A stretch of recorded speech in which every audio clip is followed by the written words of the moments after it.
Excellency President William Ruto ajue kwamba leo tunasiga shujaa. Benji ndio alikuja kwa boma yangu asubuhi, akatoa maombi maalum wakati nilikuwa nimeamua kwamba niingize Ruto kwa nyumba ya Waluhya. Nilianza kwa kuleta Mheshimiwa Ruto akiwa Deputy President kwa boma yangu, na Benji ndio alituombea siku hiyo akambariki Ruto. Benji was a nationalist.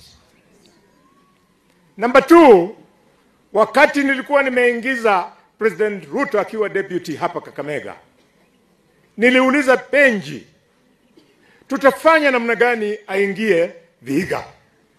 Benji akaniambia let me go and think about it.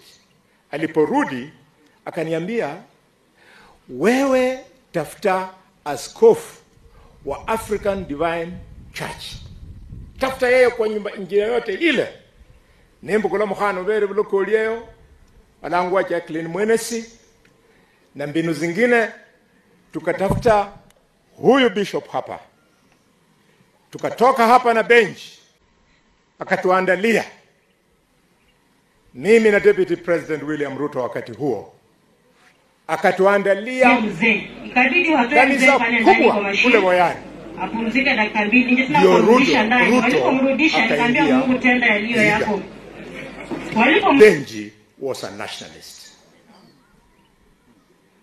Huyu bishop wetu siku hiyo aliombea President Ruto na akambariki. Ndio unaona mimi nikitembea Kenya hii ninasema na narudia kwamba President Ruto umeanza urafiki na Raila Odinga. That is okay. That's the way it should be. We want Kenya to be one, to be united, to be strong.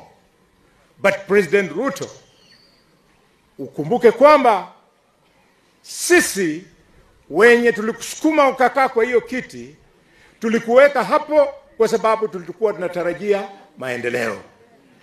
Usikuje usahau tuanze kusikia maendeleo inatembea pembe zingine, maendeleo isikuja hapa kwetu. Ruto, you must come and fix our roads. You must come and fix our international airport in Kakamega.